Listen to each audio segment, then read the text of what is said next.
All right.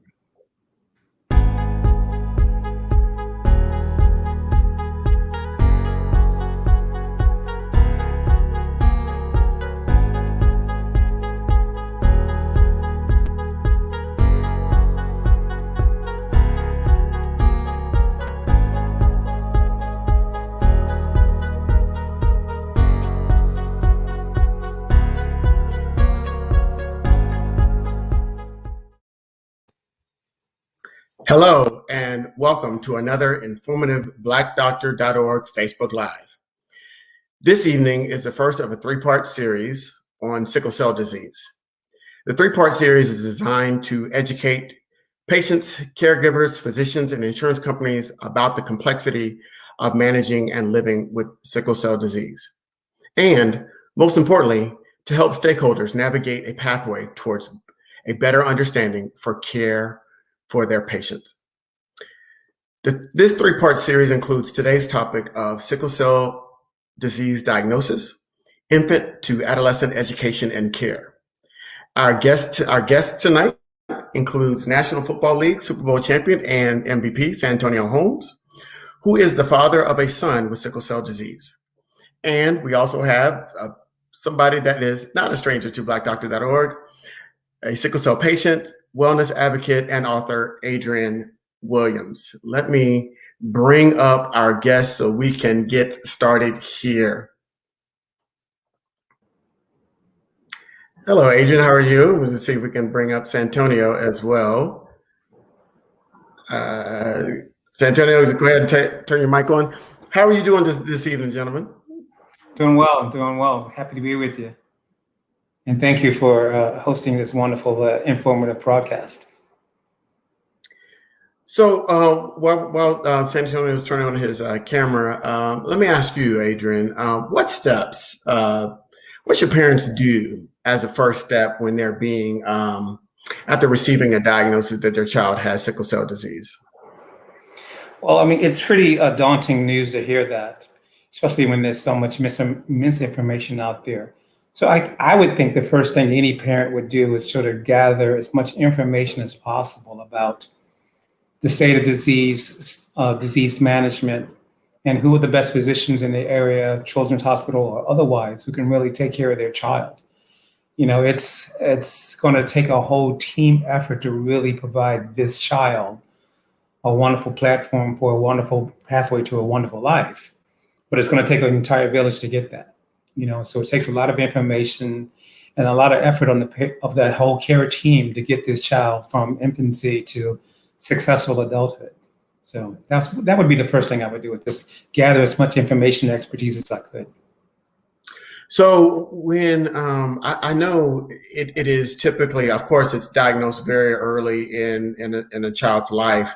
So, but not all pediatricians are well versed in treating a child with sickle cell disease. And so how would a parent go about navigating that prospect of being able to basically screen doctors to see if they have any experience in treating a sickle cell patient? She does have a wonderful network of children's hospitals, and those children's hospitals have really raised the level of care for even the hospitals that aren't in the children's hospitals care system. So the first thing to do is sort of reach out to your local hospitals, your children's hospital network, and see if anyone in the area has an expertise on sickle cell disease, especially in the pediatric sort of age range. And that shouldn't be too difficult to find, but I would insist on someone like the local children's hospital or Howard University, even if you don't live in a major metropolitan area. But if you contact a hospital that did have some expertise, they may be able to point you in the direction of people with that level of expertise and to get your child the kind of care he or she needs. Because familiarity, just starting at zero with no basic knowledge of the disease, is going to put your child sort of at a disadvantage. So you want to start with a physician who really has a foundational knowledge of what this disease is, how to treat it, and really, like I said again, put that child on a pathway towards success, because there's so many children living with this disease and managing it really well and living amazing lives. So.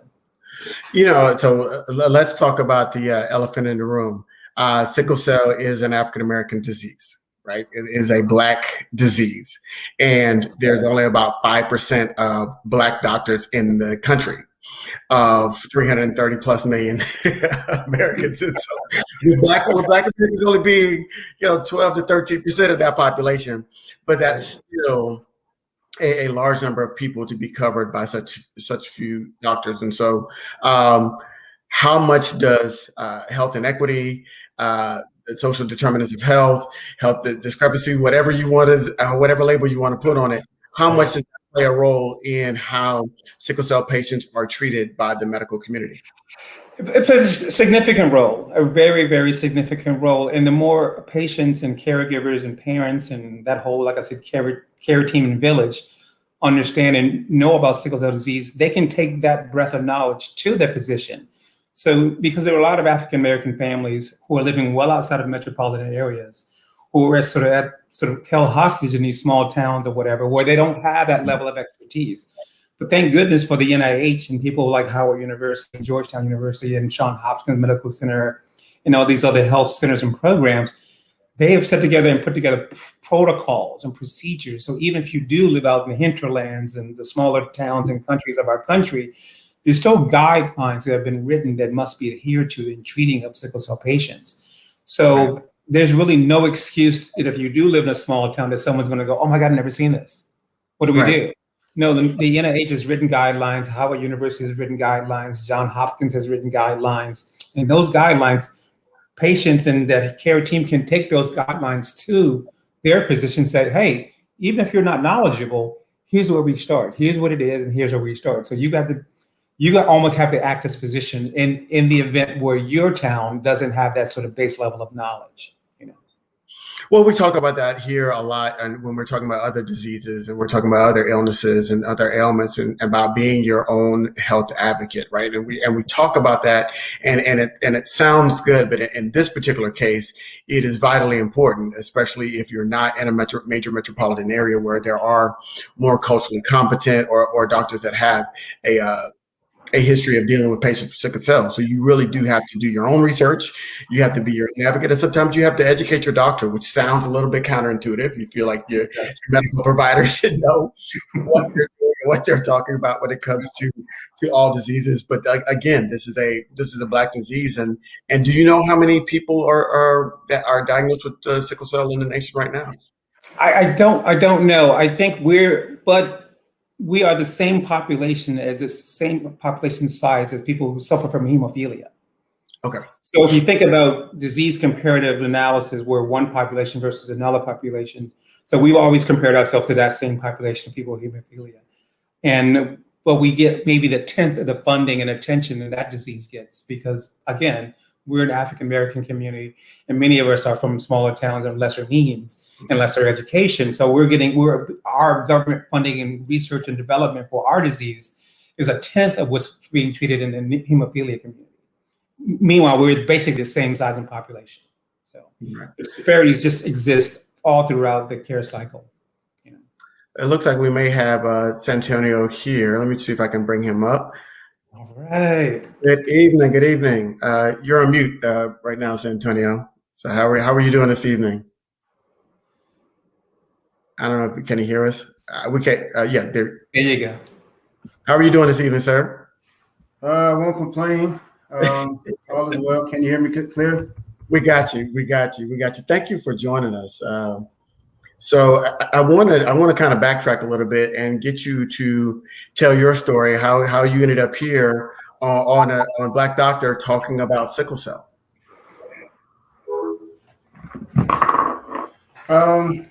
First and foremost, I want to thank you guys for being patient with me and allow me to get the camera situation, fixed and just be presentable and present.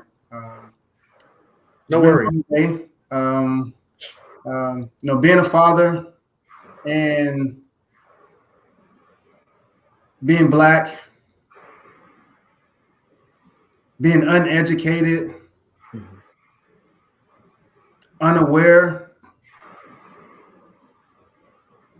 it led me to giving birth to a son that was diagnosed with SS disease. Mm-hmm. And the reason my son was diagnosed is because I, for one, did not know I carried the sickle cell trait. Mm-hmm. I didn't know it ran on my father's side of the family. Mm-hmm. It was nothing that I ever talked about. It was something that you didn't want to catch. It was something that was, you want to make sure you ain't got sickle cell disease, whatever that is. And it was never something that was just brought to our attention. So I became an advocate for sickle cell. Over my years of witnessing my son had to go through crises and be hospitalized to where he can't participate in sports, led me to wanting to know, is there a cure? Is there something out there that can help my son survive what he's going through and allow him to play sports? And I just started digging into all the research that I could that led me, here today. Okay, well, we're happy to have you, and it's important. I would say I thank you for lending your voice to this because again, as a Super Bowl MVP, and you have a larger audience than somebody like myself. I have to work harder to get an audience, but and so you are bringing a lot of attention to this disease. So, Adrian, when you hear what he's talking about, you're saying, does that conjure up any thoughts about when you first learned about it and how you were first diagnosed and what kind of changes that had on your life? The beauty of hearing his story, it sort of mirrors sort of my story, because in my story is only reflected to me to relatives who are older than I am. Because my story you can only, as a child, you don't remember suffering when you're a young age and diagnosed, you don't remember any of that. So, but I do have a stepmother who was really hands-on in my care before I was even conscious of I had this disease. And her name is Miriam. I should shout her out. And she noticed that something was going on with me. I was a little more cranky, and I was suffering from different maladies. And she had the wherewithal to sort of take me to Children's Hospital because, I'm older than both of you gentlemen. And back then, no one had a clue, or even that wasn't even on the radar. So she took me, I was diagnosed, and then started this whole trajectory of getting good care at great metropolitan hospitals, Howard University, Georgetown, and George Washington, Washington, D.C.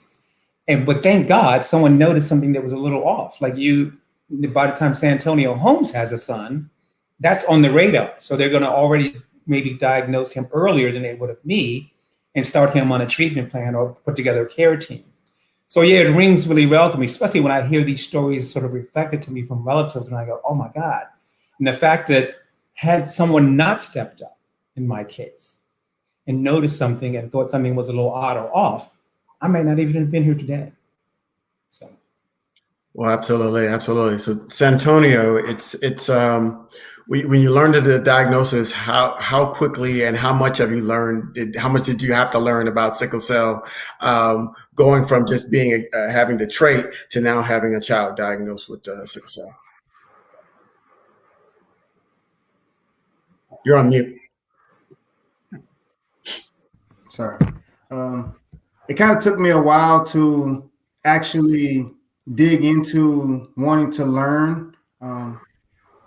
It wasn't until I had an episode where my son came to visit me in college, and it was one of the first times that I got an opportunity to watch him, without mom being around.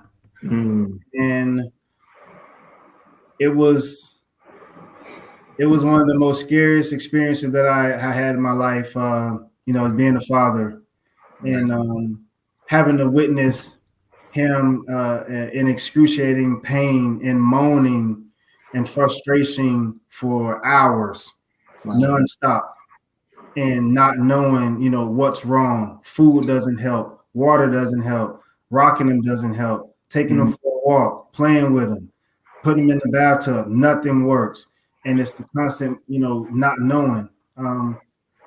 that broke me down because I had practice the next day, and he was up all night, and we ended up having to go, to the emergency room at 2:30 in the morning, and that led me to wanting to know, more about what is going on. Like, why can't he tell me, at the age of 4, that something's hurting, but he's just, fussing. And I waited till I got to the professional world to really utilize my platform and explore the fact that I could start a charity, based on my selling of the Super Bowl gloves. Right. That could start something, for me. And I wanted to just do more research and just be more aware, or let someone know what a person living with sickle cell is going through, or what their life is like, or what struggles they have to deal with, what complications, or what things that triggers. So because I didn't want anyone else to have to experience, myself, what I had to go through, because I was uneducated in knowing what sickle cell does and how it acts and how it attacks the immune system in the body. So, Adrian, I see you shaking your head when you talk about that pain crisis, right? And that's really what he's really describing there is a pain crisis and you hear the emergency room, right? And I know because that's where you got to get something to manage the pain. How do what advice can you give parents that, Santonio is talking about his child was 4 and he had no experience, and he's like, I got a child in pain and I can't do anything about it. And this sounds to me like I've got 2 children of my own. That's got to be the most helpless feeling that you have as a parent, to have a child that you can't help at all. So how does that sound? And how can parents at least help, or get what information can you offer parents to be able to help them navigate those pain crisis moments with a young child? Well, my advice to parents, young parents and all parents and caregivers, and I have to keep saying parents and caregivers, because there's a whole village of teams of people providing care for patients. So sometimes it's not mom, sometimes it's grandma, sometimes it's not grandma, it's auntie, sometimes it's not auntie, it's uncle or stepfather, whomever it is. So my advice is to treat the disease well before the crisis. Set up these contacts and avenues and care things well before your child gets sick. So you already have a plan to go to emergency room. You already have a bag that's packed. You've already called your physician. You've already have someone call your work, tell them you may be off tomorrow. So you have all these systems in place well before your child is sick. Because the moment your child gets sick is when you need to act and not sort of do things in a backwards manner. That's why it's essential to have that hospital, have that emergency room that we always go to. We're not going to this one, and then we go next week to that one, the next month we go to that one, and the next 3 months we're going to another one. Have yourself in routines where you have a care team, you have an emergency room you rely on. They're familiar with you, you're familiar with them. Your doctor practices out of this hospital, so if your doctor needs to intervene, your primary care doctor needs to intervene, he or she can. So, and have all these things set up well before your child gets sick. And in Santonio's case, and in a young parent's case, when you're first experiencing these crises, you're like catch as catch can. You're trying to put together stuff as it goes.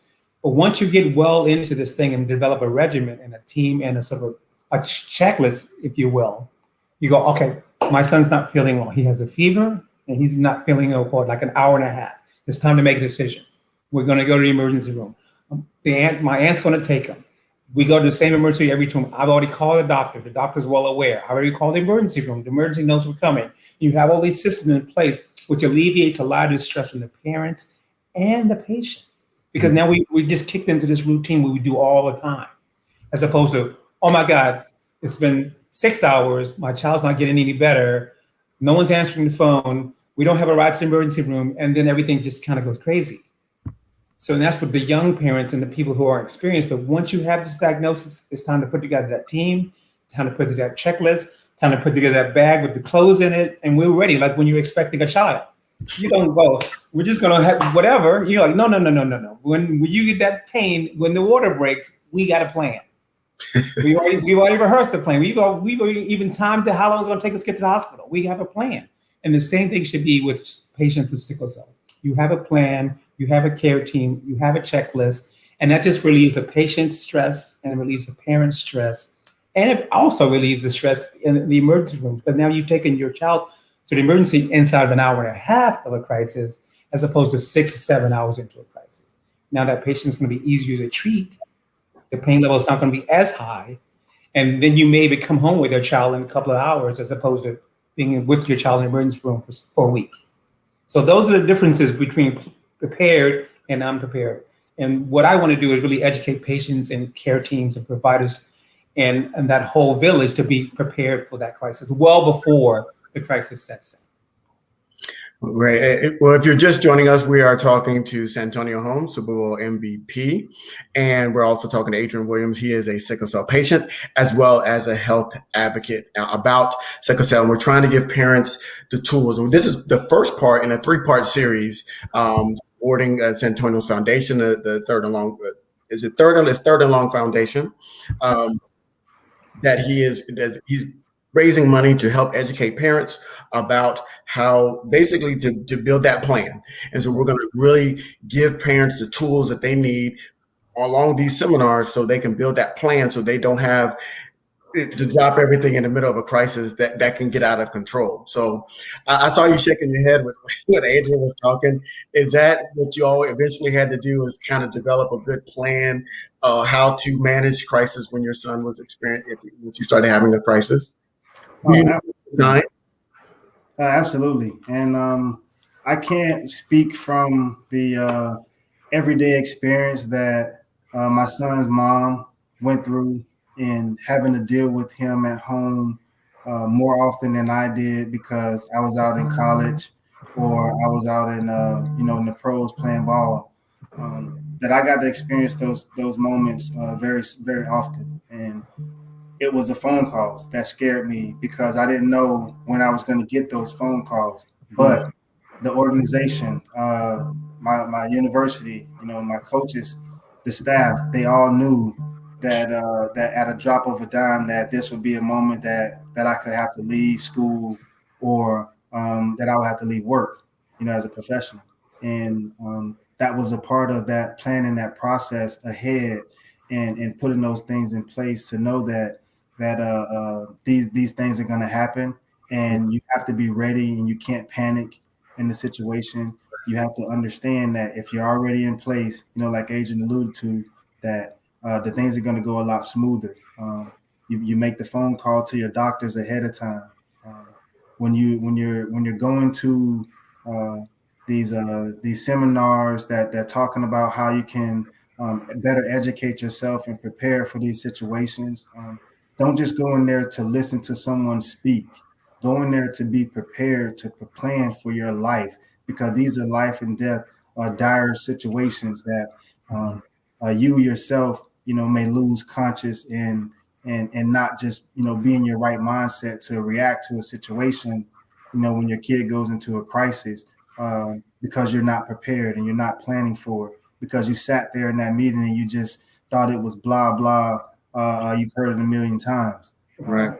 Go in with your notebook and understanding that that you plan for your life. One thing that I learned is that he who fails to plan,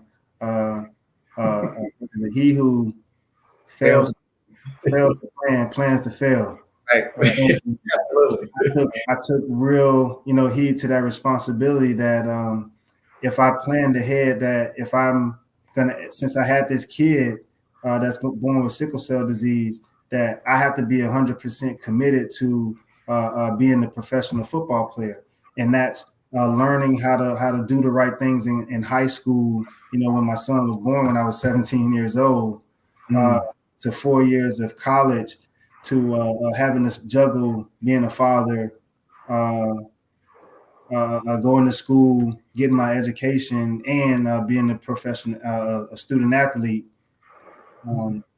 all trying to make it to being a professional athlete, so that I could provide him with the right funding to be able to take care of those medical expenses that were starting to pile up.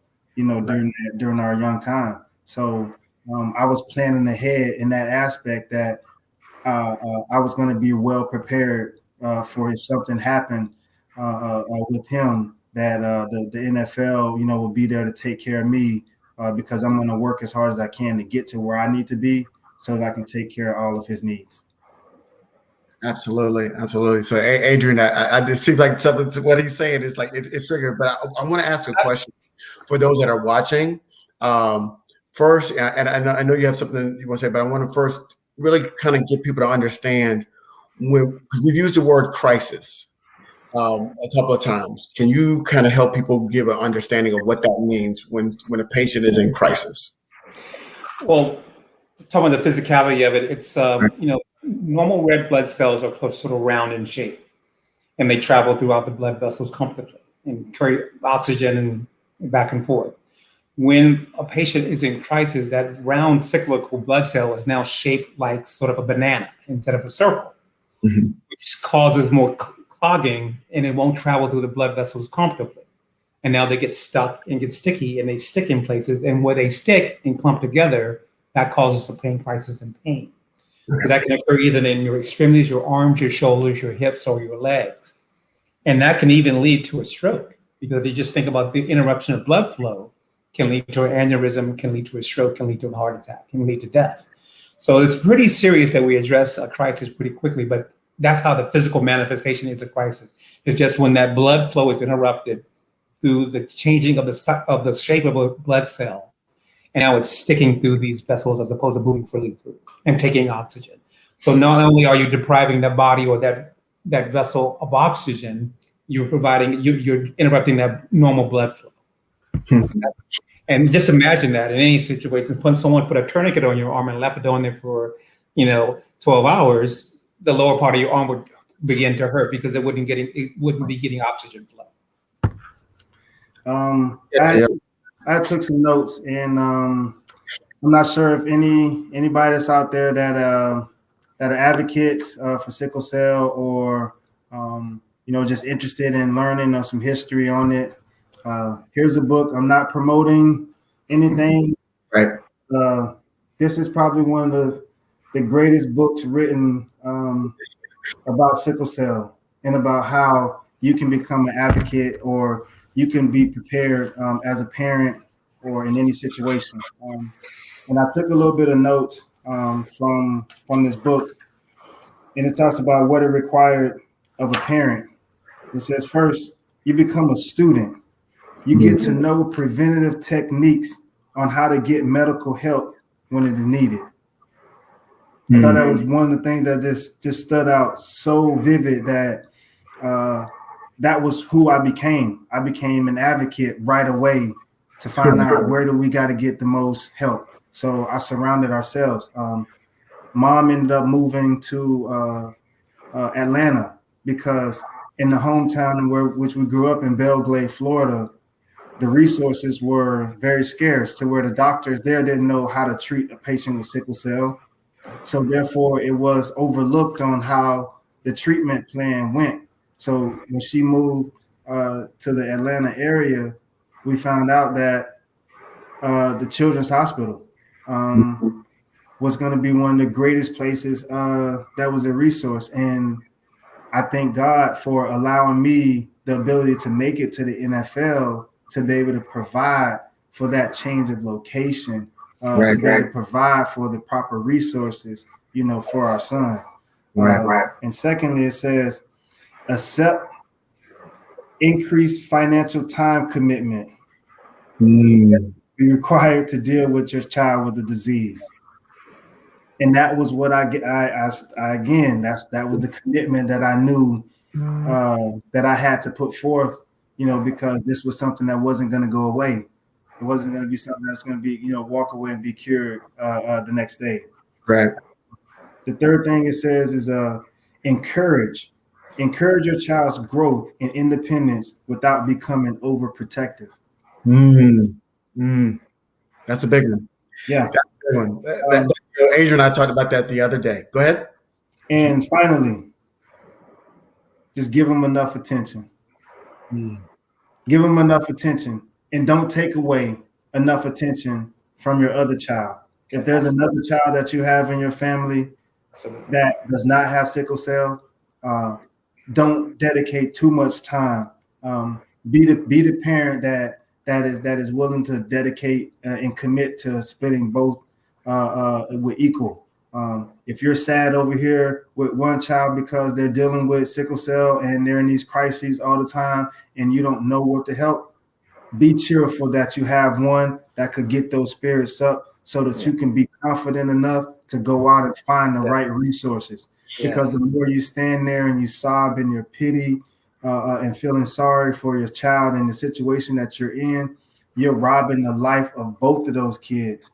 And the fact that they need the one strong person that's going to be there for them and going to continue to fight. So that's my little short 2 cents on that was very important. That was very important for people to hear. I think Adrian was co-signing everything that was being said because go ahead. But I do want patients to sort of realize that this takes more tenacity and imagination and dedication that does it take resources. So I don't want any parents who don't have any access to large amounts of resources or whatever to be daunted about, I'm not going to be able to do this. You can do this. And I am a prime example of this. My parents were lower middle class, if not barely middle class. And with tenacity and dedication and just drive and determination, they were able to do this. So I don't want any parent who's maybe watching this thinking, if I don't have enough resources, I'm not going to be able to do this. Yes, you can. You have to be diligent. You have to be determined. You have to be focused. And it also requires you to really sort of level up your game. If you weren't taking care of yourself this way through your adolescence, through your life, and all of a sudden this is delivered to you, you got to level up because this is going to require all of you.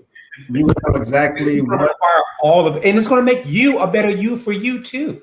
Absolutely. So when you become a better parent, a better caretaker, you also become like a better person and a caretaker of your own self and your own wealth and your own health. So it's going to level up your game in every way. So I just want parents to realize you don't really need a lot of money, but you need a lot of tenacity, you need a lot of focus, and you're going to need a lot of discipline. But it's going to make you a better person and a better parent. Santonio, there was a question. What was the name of the book again that you held up? Hope and Destiny, the patient and parent's guide to sickle cell disease and sickle cell trait. Hope and Destiny. Absolutely. We're not receiving any funding or anything like that, but absolutely. Talks about sickle cell. This is everything about raising a child with sickle cell and all the resources, everything to down to gene therapy. So this book is very helpful and insightful. I received it when I went and spoke at, I think, the St. Jude Hospital in Memphis. Yep. For sickle cell. And I got this book maybe almost a year, and I'm about 30, 40 pages in because this is something that you really have to understand how to digest and be able to manifest it and put it out into the world. And this is an opportunity for me to start, reverting to why I became an advocate is to go ahead and push resources that are available to all of us. And I think this book is one real good guide to how you can live your life and be able to help someone else. If you encounter a partner that has living with sickle cell, and you know that you have been tested and you can't conceive a child with full-blown sickle cell, but you now have to take care of a full-grown individual that is with sickle cell. So this book could definitely be a good resource tool for you to be a great support to your significant other. Adrian, one of those things we talked about the other day is really kind of those testing for traits, right? And so many Black Americans, we know about sickle cell because we know that's our disease, right? That's one we have exclusively in this country is sickle cell. And so one of the things that we don't do and that parents don't even think about doing is getting tested to see if you are a carrier of a sickle cell trait, and your partner, your mate, you don't know. Go ahead, Santonio. Well, now since 1991, all kids that were born have been screened for sickle cell. Wow. So the study, has shown, that there are now hundreds and thousands of individuals living with sickle cell disease and trait carriers. So if you are a trait carrier and you know that you are, be of some great assistance, to others. Whether you're going out and donating blood, to the cause and for African Americans to, have a greater supply of blood resources, that is needed in our community because of the transfusions that are greatly needed in that community. Absolutely. So, Adrian, there was a question in the comment section about trying to get an understanding of what the pain is like. And I know it's hard to put words on a crisis. You mentioned earlier having like a tourniquet put on your arm or a part of your body and then sitting in there for 12 hours. So try to give our viewers and listeners, that was the question. I was like, when I saw the question, I was like, it's hard to describe pain. It's like that's a big one. That's a really big question. Getting hit on the football field, like you just don't understand until you get hit, and then you go, "Oh, that hurt." Well, I mean, it's a really, there's a lot going on in a pain crisis that isn't spoken a lot about by patients. So it's the joint pain and back pain and everything. That's the sort of the worst of it. But there's also the increase of blood pressure and the anxiety that comes with that. So we really have three things going on at once. And I'm sure Santonio has seen this in his son, where you have this excruciating pain, but you also have this elevation of your blood pressure and that super elevation of your anxiety because you don't know what this is leading to. As a sickle cell patient, besides the excruciating pain, which has been compared to like a broken bone, that's how excruciating the pain is. But then you have this elevated blood pressure and you have this elevated anxiety level because I don't know if this pain crisis is going to interrupt my life for a couple of hours, or I don't know if this pain crisis is going to interrupt my life for a couple of days. I don't know if it's going to have rolling repercussions in every facet of my life. I'm going to be late for my rent. I'm going to miss class. I'm going to miss the final exam. I'm going to miss the SAT. So it's such a compounding kind of thing that's going on in a child's life and adult life with this disease. So it's not like, oh, I don't feel well. I'm not going to feel well for a couple of hours. It's like I'm driving into the unknown. I don't know how long this will last. I don't know how excruciating or what level of pain this will be. And I don't know how disruptive this will be to my life. I just don't know. And that all together compounds and make patients just insane. Right. So if it was like an asthma attack, okay, I have an asthma attack, I can go to emergency room and in a couple of hours, I'm probably gonna be all right. And I'll go back to class and take my exam, take the SAT, and I don't know where this is gonna go. And so that's the anxiety the parents feel, and that's the anxiety the patients feel. Santonio? One of the things we don't address enough when we talk about dealing with patients and caregivers of sickle cell patients is the mental health state that is affected in all of us. Good point. Has sickle cell and mental health been a main focal point when this disease first came about? I'm pretty sure it would have got a lot more coverage than it did today. Yeah. And I say that with my heart filled right now and my eyes like tend to water, because to know that my son, at moments just didn't care anymore, was at the point that he just like, Dad, I don't care. I'm gonna die anyway. Like hearing those words and knowing that he has to endure this, because of my lack of educated, nature, that I was unaware that I carried this trait, that it could have been prevented, that if I'm educated at 17 before, getting a partner, that I'm going to talk about this. I'm going to say something about it. I'm not going to just, ruin somebody else's life, by any means.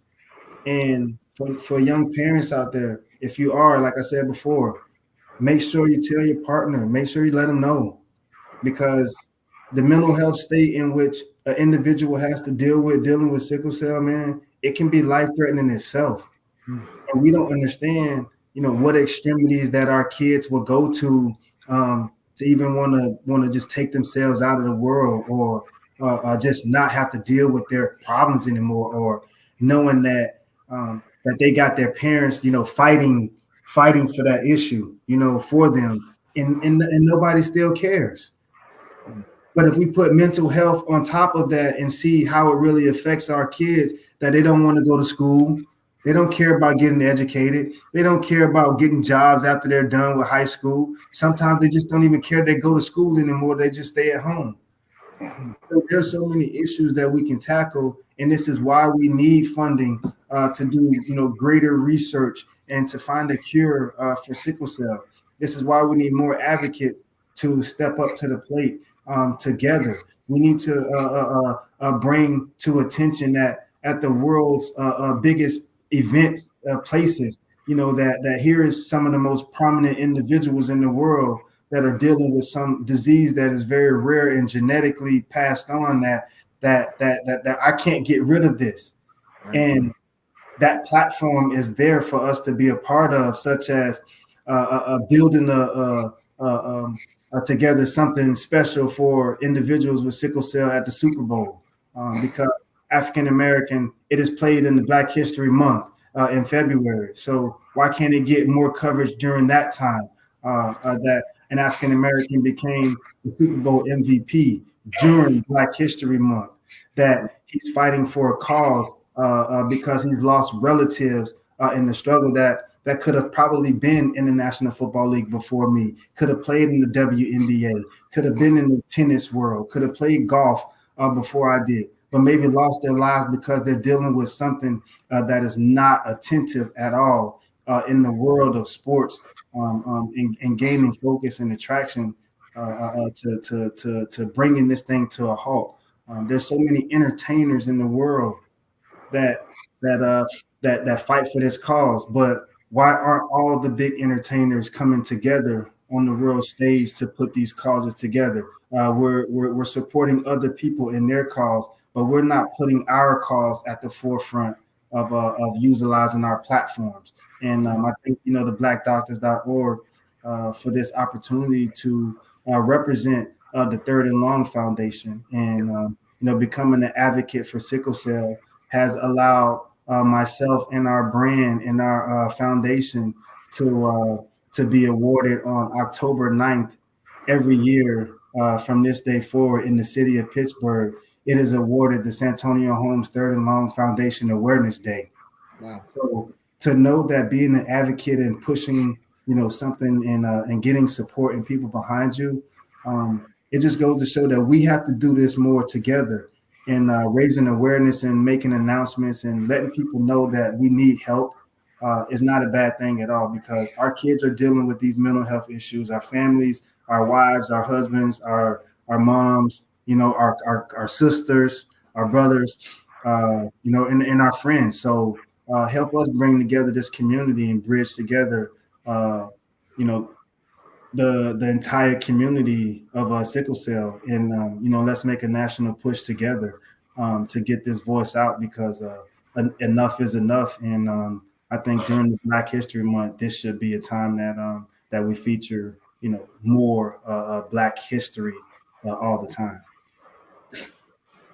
Eloquently stated. I can't. I was like, we can almost end on that note right there. I would ask you this, Adrian. Go ahead, and then we're going to talk about. I just wanted to spend a few minutes on absolution. I really don't want parents, really sort of beating themselves up about not pre-testing. I want every young adult and every child to be tested to make sure they don't have the trait. But I don't want young parents to really sort of beat themselves up over, had we known, we wouldn't have brought this child here to suffer. Because my life hasn't been about suffering. And there's so many other sickle cell patients in the world who are doing amazing things despite having this disease. And then we need to really address the mental health part of that, because a lot of parents are like Santonio, are sort of feeling a little bit guilty about, and I don't think they should. With the proper care, proper professional attention, the proper mental health resources. And I took well advantage of all of that. I mean, I've seen mental health professionals for the better part of my life who really sort of changed the way I see my life, my disease, and how I can rise above it and see beyond it. And I wanted to live beyond it, as opposed to just living trapped within it. And I think if parents spend more time and go, hey, we have this, but we're gonna manage this. We're gonna love this child and give this child opportunity. And if he suffers from any sort of mental health issues, we're gonna get help for that too. Because I want my child to live the greatest experience that he's enabled to. I really want my child to live this wonderful, expansive experience called life. And I'm going to do everything I can to make sure my child doesn't live trapped within this disease, but lives beyond it. Because if we manage this well, he or she can. He or she really, really can. What happens is sometimes we'll get bogged down in the guilt part of it, and then we get bogged down in the mismanagement of it, and then we go, oh my gosh, and it becomes overwhelming for us. And becomes overwhelming for the parents. And I'm always counseling sickle cell patients, like, there's a weight when we're not taking care of ourselves that we're putting on our parents, and we don't see it because we're worried about ourselves. We're looking at ourselves. But trust me, there's mom and dad staying up all night worried about us. Yeah. And if we're not doing our very level best to take care of ourselves, which includes our mental health, we're putting more weight on them. So we have to work together as parents and patients. Like, and that's when I really became an advocate, when I started reflecting back on the weight I put on my caretakers when I wasn't taking the best care of myself, when I wasn't getting my mental health in order, and the responsibilities I was laying a heavier and heavier and heavier responsibility on my caretakers. So I would tell Santonio, love, encourage, get your son some help, and show him the promised land. Show him the possibilities that exist out here for not just kids with sickle cell, but with every sort of malady. Absolutely. There's endless amounts of possibilities here if we manage this well. And like I said, I'm a big proponent of getting mental health help, because it really helped me see beyond it. It really helped me see beyond it, and really helped me accept the responsibilities of managing it. It really did. And once I got that, I was off to the races. I never looked back. So we talked about parental guilt, right? How you feel guilty for your situation and things. And one of the things that it talked about is the appropriate genetic counseling for sickle cell disease is 100% preventable. Mm. Yeah. And that's by spreading the word of mouth. Yes. That's by understanding that if you educate your partner about your livelihood, this is how this genetic disease stops the spread. Yeah. Right. Yeah. Yeah. And you're afraid to have this conversation because if you're not afraid to have a conversation about HIV or some sexually transmitted disease, sickle cell is a kind of right now at this point a non-curable disease. So it should affect you, internally, to where what I shouldn't even do this to someone else. I should inform them. I should let them know, that this is the situation. So don't be afraid to actually share and talk about that as a parent. So. Right. Absolutely. I mean, and there's that sentiment is being expressed in one of the comments on one of our YouTube commenters, and she said basically she dated outside her race for that reason, because she didn't even want to have that possibility of potentially giving birth to a child with sickle cell, and so it really kind of affected her decision making when it came to dating because he didn't realize how much it affected her in that way. And I think maybe, and that's where the mental health counseling comes into play because you start realizing what you're doing in a preventative way. And oh my gosh. So this is great discussion. So I want to thank everybody. This is part one. We got two more discussions like this. Okay. And again, as the representative for blackdoctor.org here, we're going to keep having these discussions. Even though I know we've got 3 parts scheduled for this particular webinar series, we're going to continue to talk about and advocate for sickle cell because we're all about extending the lives of Black Americans. That's what we're here to do. And so we're going to talk about those diseases that affect Black Americans the most. And sickle cell is right in the top 10 because it is a Black American disease. And so it's a worldwide disease for Black people. And so, excuse me, Ellis, and to be, sort of political correct about the reasoning that it is wide world spread throughout our community is because we are a minority. So therefore, as a minority, when it affects any percentage of the population, it is a great number in the population. So that is definitely politically correct with what you're saying. Absolutely. No, that's perfect. So before we wrap up, Santonio, I want you to talk about the Third and Long Foundation. How can people get in contact? What are they donating? How can people get involved with the Third and Long Foundation? Yes, absolutely. thirdandlongfoundation.org. Go online and check us out. Check out our Facebook page at Santonio Holmes Third and Long Foundation. And see the work that we're doing. We're in the process of creating programs for our sickle cell kids to still be able to educate themselves on business, and even if they're not going to become athletes.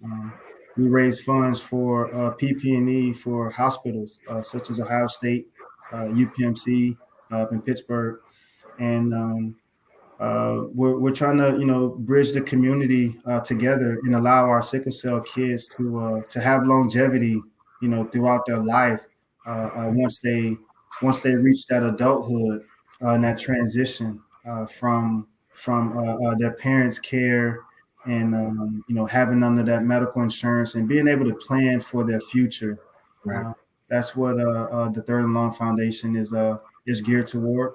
And like I said before, we help out with the tutoring at a few hospitals so that our kids that are sick and in the hospital, they have proper tutoring so they can continue to further their education.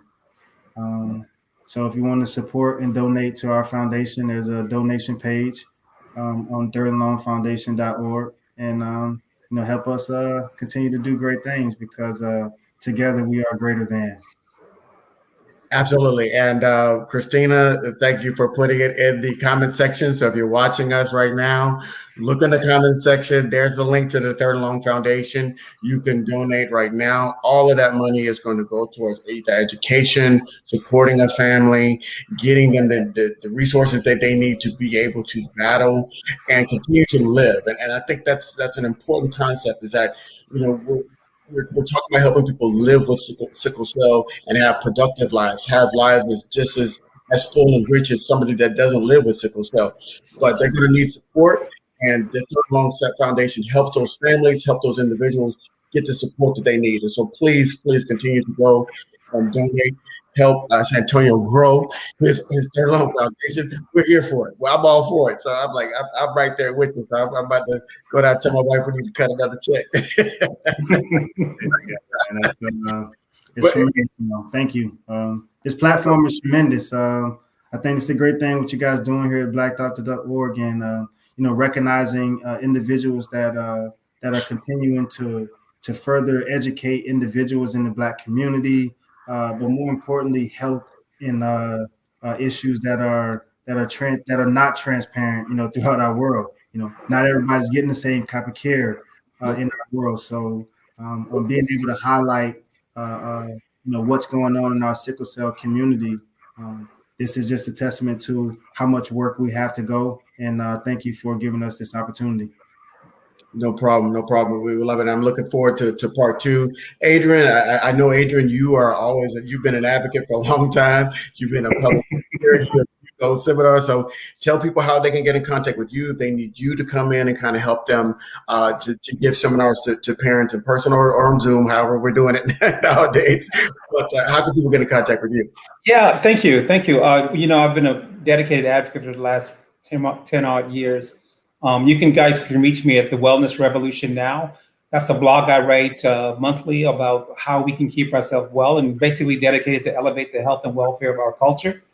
That's what I'm dedicated to doing. So if you want to reach out about a particular case or community case, I'll come out and speak, or we can FaceTime. But my dedication is really to help parents really navigate this healthcare system and to give their children a quality of life like everybody else. Right. Like everybody else. So you can live with this if you manage it well. And I'm dedicated to helping parents and helping families really, really do that. So this is not as daunting as it sounds. If you do your part and you insist on the medical community doing their part, your child can live an amazingly successful and productive life. And I'm here to help you do that. So reach out to me at thewellnessrevolutionnow.com. And we're going to be here for the second 2 parts of this series. And I'm here for every family in the country if you need my help. Well, I thank you both for joining us today. Again, we still got 2 more parts, people. So we got 2 more. This is part 1, and you can see we already have people. We have people in the comment section tearing up. I almost had a moment because you just don't understand. It really is. This is about changing people's lives, yes, and giving them the tools and the hope to be able to live a fulfilling life. Yes. And when you get that diagnosis of sickle cell, it becomes a weight, and we're trying to help share that burden as a community. We're going to continue to share that burden in this community, and we're going to be here, and we're going to get parents the tools to be able to navigate these treacherous waters. So again, get your good pediatrician, know them, have them on speed dial, have a good relationship with them, get them as culturally competent. If you don't have a Black one, find it in your community. Go ahead, Santonio. Eating habits. Oh, there it is. Please. Dedicate yourself to changing your eating habits. Mm-hmm. The way you cook your vegetables. I know we as a Black community like our softs, squishy vegetables, no matter if they're greens or black or whatever type of food they is. But realize, take advantage of the nutrition that is involved in every meal that you eat, and how much you cook all of the nutrients out of every meal. Just because it may taste good, may not be, the best nutrient, for an individual, dealing with sickle cell. So the parent, begin to eat, he or she will provide a lifestyle for the individual that they are trying to influence in all aspects, that the kid's going to take a little bit more advantage of knowing that I'm not going to go out and eat junk. I'm going to pile something good because I may not be able to get out tomorrow because there's a snowstorm. Something's happened. I need to be able to make sure I'm eating proper. So that's one of the things me and my son talk about all the time, is that he eat right, that you're not just going out buying junk food, because you're on your own in college, because your health still is the #1 priority before anything. Absolutely. Well, I know the wellnessrevolutionnow.com has those. That's really how your journey began, Adrian. That's the only reason I'm here to even advocate for other patients, because I took this journey myself, which included how I ate, my thoughts, my behavioral health, my mental health, my physical health, my spiritual health. That's the only reason I'm here because you can't really advocate when you're sick all the time. Absolutely. So I have to reach a certain elevation of wellness so I can actually do this. So you can't book an Adrian Williams to go to Chicago and speak to an audience of people if Adrian Williams isn't taking care of himself. You're not going to book me like, oh, he might cancel, he might be sick. No, I had to take care of my health to get to a level where, okay, now I can think about the health of my community, the health of my culture. So I really took a journey to really improve the quality of my health so I could really be of service to my community, be of service to my culture. And that's what I did. And I try to help people do that in the wellnessrevolutionary.com. Well, wellnessrevolutionnow.com. to help people get those sort of steps of how to build a life of wellness. Yeah, absolutely, absolutely. So we'll talk about that in part 2 and 3. It's really about how to eat healthy, eat to live, not live to eat. Look, I'm guilty as anybody else. I put some bacon dripping and everything in my food too. I'm being transparent, okay? But I'm saying, but we have to eat healthy. I am eating healthier, especially working with Black doctors. So I was like, I always think about what I'm doing now in terms of what I'm putting into my body, because you don't understand it. And Santonio, as an athlete, what you put in your body is what you're going to be, how it affects your performance. And so that's what Adrian is talking about in terms of helping. If you put the right foods into your body, you have the right fuel and health and wellness. So it reduces pain crisis. It helps you move better through it and manage the disease better. And so even if you don't have sickle cell, eating properly, exercising regularly will help your body be able to perform at its best ability, even mentally. And so we always have to do that. So Kiva's like, she's got me laughing in the conversation. But again, and I want to leave patients and caregivers with one thought. The idea is really, you can't cure yourself of sickle cell disease. Right. That's not possible. But what you can do is have a less severe crisis if you're taking better care of yourself. You can have less crisis in a month. You can have less crisis in a year if you're taking optimal care of yourself. A lot of patients really get caught up in, I have this disease. No matter what I do, I'm going to have this disease, so I might as well do whatever. And that's sort of a reckless way to approach this. The right and responsible way to approach this, I have this disease. How can I make it a little bit better? How can I have a little less severe crisis? Yep. How can I have less crisis this summer than I had last summer? Mm-hmm. That's the better way to look at this, in an incremental way, as opposed to no matter what I do, I'm going to have this disease. No matter what I eat, drink, sleep, think, whatever, I'm going to have this disease. No, that's the wrong way to look at this. How can I make this disease a little less burdensome to me and my family is the proper way to look at this. And those are all positives. Those are all positives that you continue to feed yourself. One of the sayings that I like to live by is that when you know better, don't fight it, do better. As a professional athlete, as a friend, when you know better, you do better. And if that requires your eating, that requires the people you hang out with, the circle of people, the way you carry yourself out in public, whatever the situation may be, when you know better, don't fight it, do better. And we'll end on that note right there. When you know better, don't fight it, do better. So thank you all again for joining us this evening. I want to thank Santonio. I don't care about technical difficulties. We needed you here. And so we were willing to wait for you. I'm just being straight up. We're willing to wait for you. And well, Adrian, Santonio is the draw. I mean, but I don't know about you, Ellis, but I don't have a Super Bowl ring. I'm behind the scenes. Hey, look, I think all three of us got our own Super Bowl ring. I've seen it because I had the fortune of being friends with Brandon Jacobs, and so I've seen his here in Atlanta. So, and I do have a much respect for the amount of dedication and discipline it takes to be able to play at a professional level. It is not easy, and I've been close enough to it to understand that people that watch it on TV, that watch it in the stands, have no idea how fast that game is moving on the field and how dangerous it is.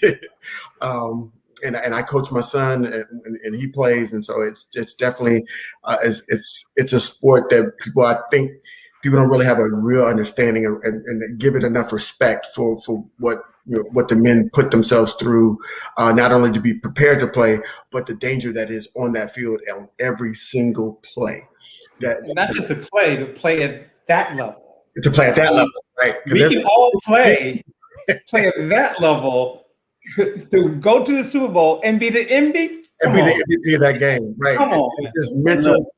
We all got dreams. We all got dreams, like you said, you want to be able to live out that dream. I would say this, that it's almost in comparison to the C-level position in business, that their world is moving way faster than the world of the employee that is just clocking in, coming into work, you know what I'm saying, every day. So Right. when you think about the guy that played little league football and wanted to play high school football, but really didn't want to put in the effort. So he's the one on the sideline telling you that, oh, you can do this, man. I saw you do this and this, and this. Man, I used to do this. He's not the one putting in the work, you know what I'm saying, to just say, you know what, I understand what you're saying, but I don't see you doing exactly what I'm doing to be exactly where I am. But I hear you. And this is why that relationship, gets, a little bit misconstrued with people in the C-level position, is that it's not that I don't really hear you, but I really don't see you're not here. Like, I'm sorry, but you're not here, and that's the way, you approach it when you go into practice, is that my level of performance and practice every day, it has to be C-level. It can't be, mediocre. It can't be feel good today, stomach hurt tomorrow. You know what I'm saying? I don't know if I got it today, ankle twisted up. Nah, I got to come in, you know what I'm saying? Hey, look, I got to clock in, and I got to clock in the right way, and I think that's, it's just how that plays out. Amen. Amen to that. So I'm going to let everybody go. We're going to end this broadcast, but we're going to be back. Again, we've got 2 more parts of this. And so we're going to give parents that guidebook. So we just talked about that the first year, learning about that early diagnosis. And then the next, what are we going to do? Like, how do you build a community? And it's not just your doctor and in the emergency room. We've got to talk about school teachers. We've got to talk about extended family. We've got to really build you a support system to be able to raise a child with the right tools to be able to manage sickle cell. So we're going to talk about that part 2 and part 3. So stick around. We'll be back with Santonio and Adrian in part 2 and part 3. I'm looking forward to extending this conversation even further. So thank you all for joining us, and y'all have a great evening. Thank you very much.